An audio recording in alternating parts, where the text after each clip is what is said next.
Esse é o Jungiando, o podcast do Instituto de Psicologia Junguiana Rio Preto, trazendo reflexões sobre o cotidiano a partir de diálogos e informações. Eu sou a Daniele Fumagalli. Eu sou a Maiara Suguaia. E eu sou Patrícia Lopes.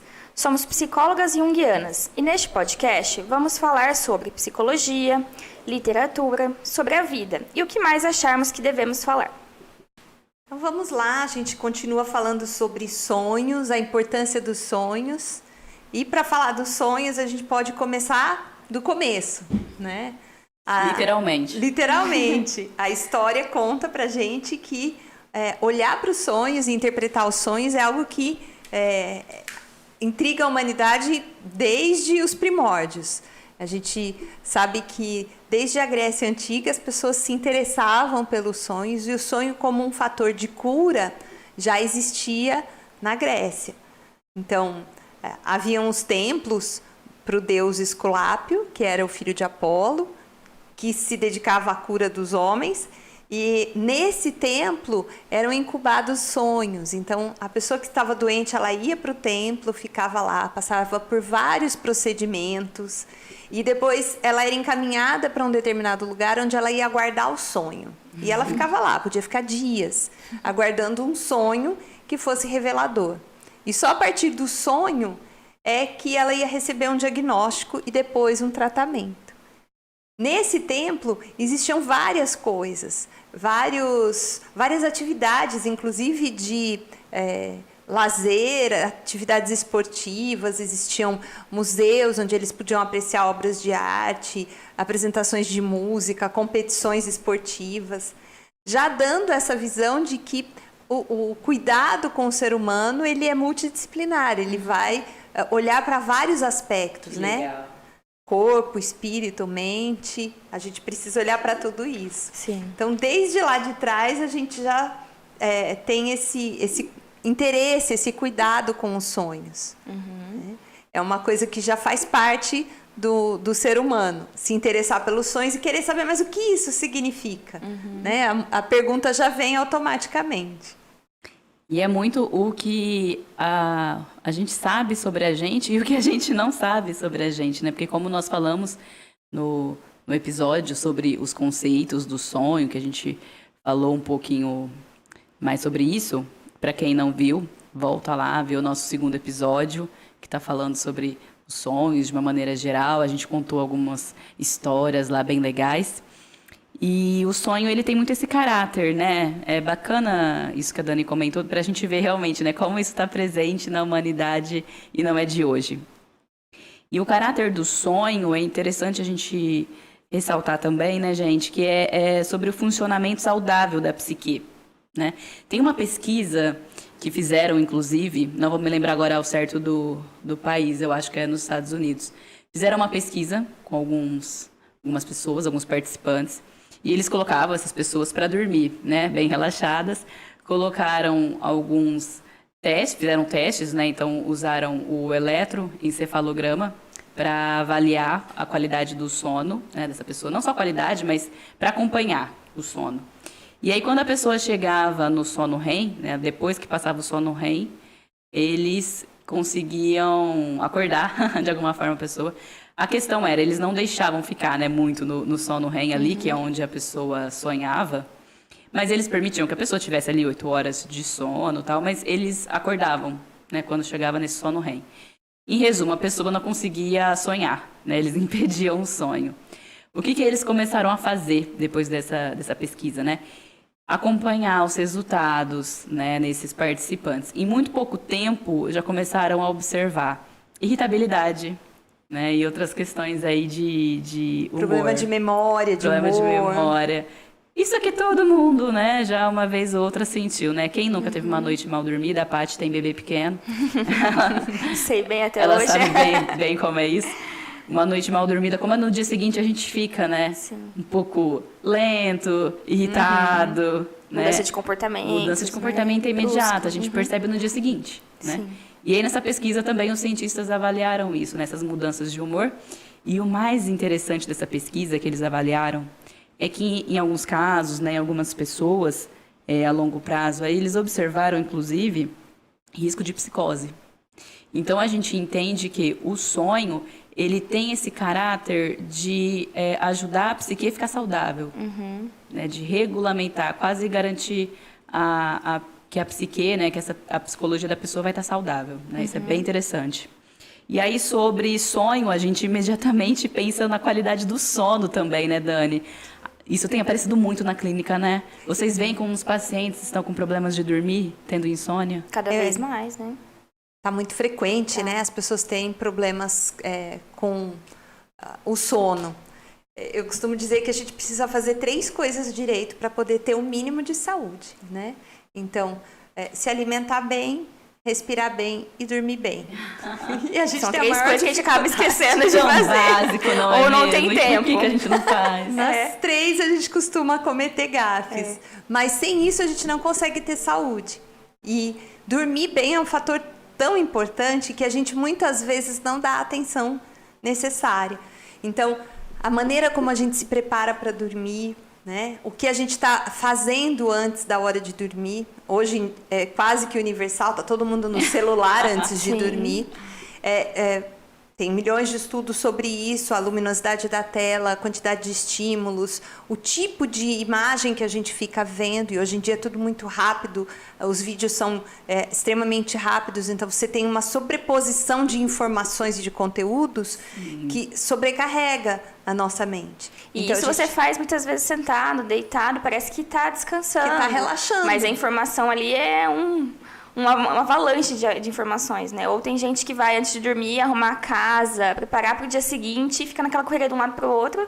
Eu mesmo nem falei, né? Que nem você falou, né? Com o bebê. Arrumar para o dia seguinte, você já fica naquela ansiedade de como vai ser o depois e não desliga. Então, quando você vai dormir, é um sono... A gente perde o sono, como diz, né? Perde o sono. Então, a gente precisa de um preparo para dormir. A gente precisa ir se colocando mais tranquilo, né? Esse relaxamento antes de dormir é fundamental. Porque não adianta a gente falar, eu durmo fácil, né? Eu fico exausto, eu encosto em qualquer lugar e eu durmo, e tá tudo bem. O que geralmente acontece, os pacientes relatam muito isso, né? Eu não tenho dificuldade para dormir, mas eu acordo no meio da noite. O que isso muitas vezes revela? A pessoa não conseguiu relaxar para depois dormir. Ela simplesmente foi derrubada pelo cansaço, dormiu, aí ela dorme 1, 2 horas, 3 horas, acorda e perde o sono, porque ela está agitada. Aquele monte de informações, aquela quantidade de preocupações estão presentes e ela perde o sono e não consegue voltar a dormir. Então, existe uma necessidade da gente se preparar para dormir, né? De relaxar primeiro para poder dormir depois. Então, a gente descansa para dormir. Olha que coisa maluca. Mas é importante a gente descansar um pouco para depois dormir. Porque esse descansar tem a ver com relaxar o corpo, que vai desde relaxar os músculos até relaxar a cabeça, parar de pensar no trabalho, parar de pensar em notícias, parar de pensar em coisas que aconteceram e deixar a cabeça mais ou menos em silêncio. Para depois a gente virar e dormir. Porque aí quando a gente consegue dormir relaxado, o sono tem uma outra qualidade. Sim. E aí a gente consegue dormir mais tempo. E dormir o tempo necessário, que para um adulto saudável é de 6 a 8 horas. Né? Menos que 6 horas não é saudável. Tem pessoas que têm muita dificuldade para dormir mais tempo. Mas menos do que 6 horas não é considerado o suficiente para a gente ter saúde. Muito mais do que 6 horas também não é necessário e também não contribui para a saúde. Né? Quando a gente começa a dormir 12, 14 horas, isso já é um sinal de alerta de que alguma coisa não está bem. Né? Seja físico ou seja emocional. Então, esse cuidado com a preparação é bastante importante. Porque a gente vai passar por ciclos durante a noite. Então, a gente vai deitar, vai relaxando, a gente vai mudando de onda cerebral até que a gente entra no sono. E aí esse sono vai se aprofundando até a gente chegar no sono profundo. Essa última, essa zona de sono mais profundo, ela permite que o corpo descanse. Então, todas as funções corporais vão ficar reduzidas justamente para dar uma folga para o nosso organismo. Então, tipo, para resetar, né? Isso, né? Põe em repouso, literalmente. o coração vai bater mais lento, o metabolismo cai, a respiração fica bem mais profunda e lenta, a pressão fica mais baixa, a gente quase não se move, a gente praticamente não se move. Então é um momento que a gente fica bem desligado. Na volta do sono profundo para o sono leve, a gente vai passar pelo sono REM, que é o sono do movimento rápido dos olhos, por isso essa sigla, né, que é em inglês, REM. E aí, nesse período, a gente sonha. Necessariamente é o período do sonho. A gente sonha em outros momentos? Pode sonhar, mas não é o mais frequente. Então, o mais frequente é a gente sonhar nesse momento do sono REM. Então, olha só, para eu poder sonhar, eu preciso ter passado por um ciclo de sono profundo. Aquela noite que você não dorme bem, você acorda e fala, eu dormi 8 horas, mas eu não descansei, provavelmente a qualidade do sono não permitiu que eu passasse pelo sono profundo da maneira como eu precisava. Interessante, né? E não consegui sonhar, talvez, né? Aí tem que verificar, mas provavelmente eu não consegui sonhar o tanto que eu sonharia. A gente sonha em torno de 4 ou 5 vezes por noite. Porque esse ciclo, ele vai durar por volta de 90 minutos, os primeiros ciclos. Então, a gente aprofunda o sono e aí a gente volta para um sono leve e esse ciclo leva em torno de 90 minutos. Depois ele vai ficando mais rápido, mais curto. Então, a gente faz o ciclo mais rápido. Mas esse ciclo, ele se repete mais ou menos 4 ou 5 vezes por noite. E como ele vai ficando mais rápido, é aquele momento que a gente lembra do sonho logo de manhã. Eu deitei para ficar mais um pouquinho na cama e sonhei. Porque a gente mergulha no sono com mais rapidez, sonha e volta a acordar. E geralmente são os sonhos que a gente se lembra. Sim, né? Verdade. Eu percebo isso acontece bastante comigo, assim, de acordar e às vezes está muito cedo, dorme mais um pouquinho. Esse horário é o horário que eu costumo sonhar bastante e lembrar dos sonhos. E às vezes você sonha 2 coisas diferentes, né? O antes de acordar e o depois de acordar são sonhos diferentes. E tem gente que tem uma continuidade naquele mesmo sonho, né? Que é curioso também. Né? Que dá é bem legal. Você continua o sonho, não, quer continuar mais um pouquinho. Aí dorme e continua a história do sonho, assim. Eu falo que o inconsciente tá querendo dizer tanto aquilo que o sonho volta, né? Continua, como se tivesse dado um pause. Tão necessário que volta. Exato. Muito legal isso. Eu vou até repetir uma frase aqui que a Dani falou, porque a gente sabe que tem muita gente que... Primeira coisa que fala para nós, né, na terapia, eu não sonho. Porque uma das primeiras informações que a gente passa, né, para o paciente é para ele anotar os sonhos quando a pessoa vem para fazer terapia. Então, sim, gente, a gente sonha 4 a 5 vezes por noite, né? A gente só não se lembra de todos. A gente só não se lembra de todos. Muito legal. Agora a gente vai falar algumas dicas, então.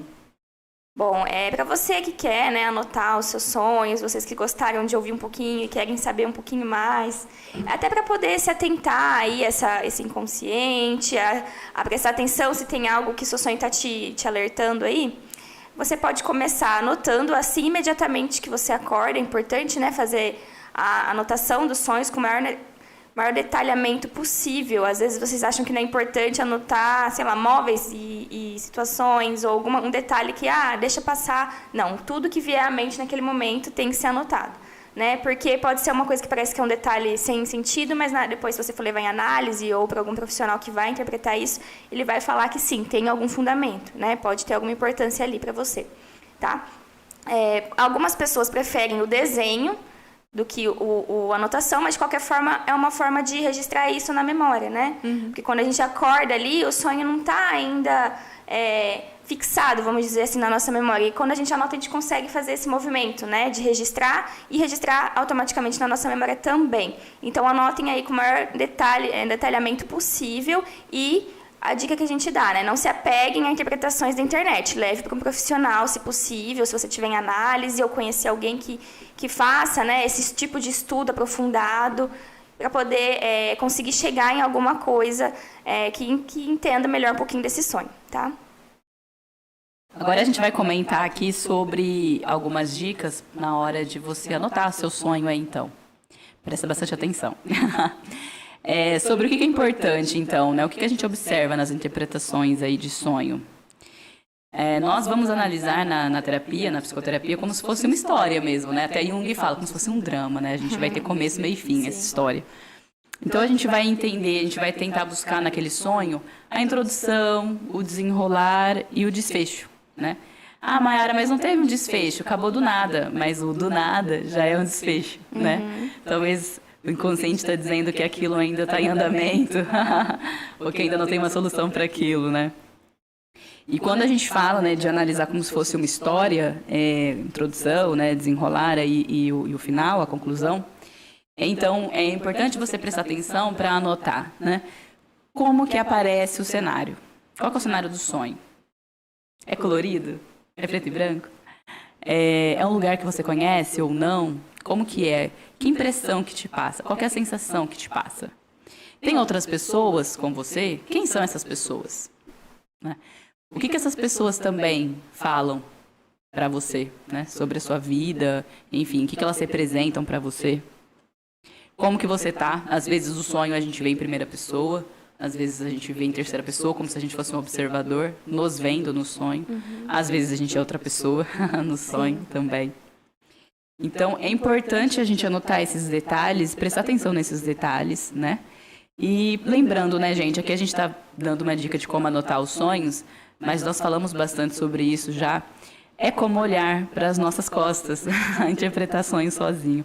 Porque é impossível, praticamente, da gente fazer isso sozinho. Sim. Porque, claro, a gente vai, talvez, chegar ali em umas conclusões, mas sempre vai ter um ponto cego.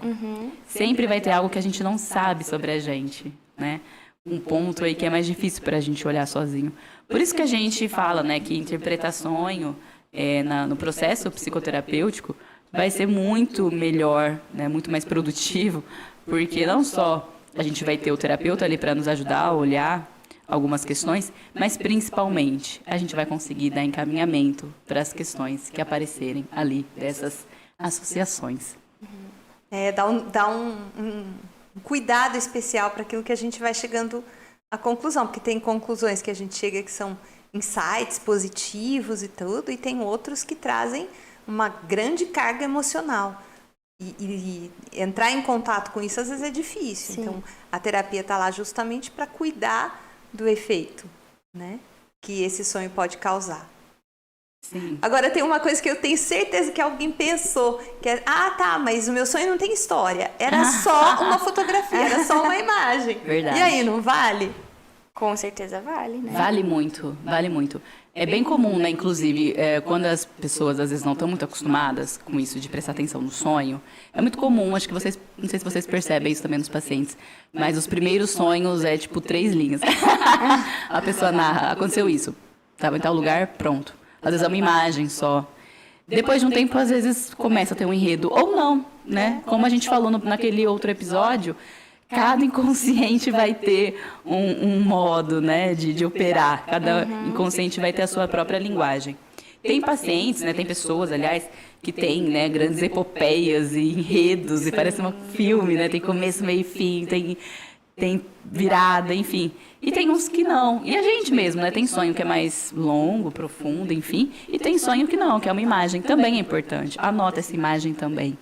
E uma coisa que eu sempre falo para os meus pacientes, preste atenção e anote também a sensação que você teve quando você despertou. Nossa, Como que você acordou? Às vezes a gente acorda agitado, às vezes a gente acorda com medo, às vezes a gente acorda sentindo muito bem, às vezes a gente acorda emocionado, né? Então sempre prestar atenção como você acordou, qual foi a emoção que veio ali, a primeira emoção, como que aquilo te tocou de alguma forma, né? E quando o sonho acorda, gente? Nossa, eu acordei com o sonho, não Realmente consegui nem dormir de novo. Aqueles sonhos bem pesados, né? Que assustadores. Que causa, acho que até algo fisiológico ali, que tira do eixo. O coração vem parar na garganta Isso. E você não dorme mais. Por que será que isso acontece? Muito interessante, né?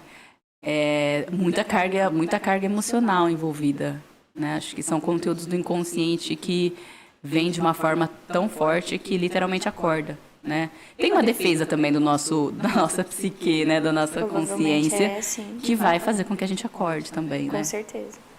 Mas o sonho literalmente está nos acordando para aquela situação. Literalmente, né? É verdade. E ele tem, sim, uma grande carga emocional e que precisa ser ouvido, né? Talvez esse assunto já tenha vindo à tona em outros sonhos, a gente não deu muita atenção e aí ele vem com esse formato. Dessa forma, nos acordando, trazendo uma impressão ruim, às vezes uma impressão que fica o dia todo, que não é necessariamente ruim, mas que precisava vir à tona. Tinha muita carga emocional envolvida. Né? Sim, muito legal. Bom, com isso a gente termina aqui esse mês de setembro que a gente falou sobre os sonhos. Acompanhem, né, mais um mês aí em agosto. Nós falamos sobre o ser psicólogo, nos apresentamos para vocês. Agora em setembro a gente falou sobre sonhos. Acompanhem em outubro, a gente vai pensar um tema bem legal para falar com vocês. Se tiverem dicas, se tiverem sugestões, a gente quer ouvir falar. E a gente quer ouvir falar também o que vocês pensaram, associaram aí sobre os sonhos, o que ficou de dúvida. Então, para isso, vocês já sabem, a gente quer o e-mail. Sim, a gente quer o e-mail. A gente não vai facilitar a vida no sentido de ser WhatsApp ou Instagram. O motivo para isso, né, é que a gente quer que todo mundo tenha um pouquinho mais de foco, né? A gente brincou, é o movimento Viva o Foco, para a gente conseguir trazer um pouquinho de calma no meio do olho do furacão, para a gente sentar, elaborar, caso tiver alguma dúvida, caso tiver alguma sugestão, uma crítica também. E a gente quer ouvir o feedback de vocês. Para isso, o nosso e-mail, a Dani vai passar aqui. É o podcastjunguiando@gmail.com. Podcastjunguiando, tudo junto, @gmail.com. Bom, gente, obrigada. A gente espera vocês na próxima. Obrigada e até a próxima. Obrigada, beijo.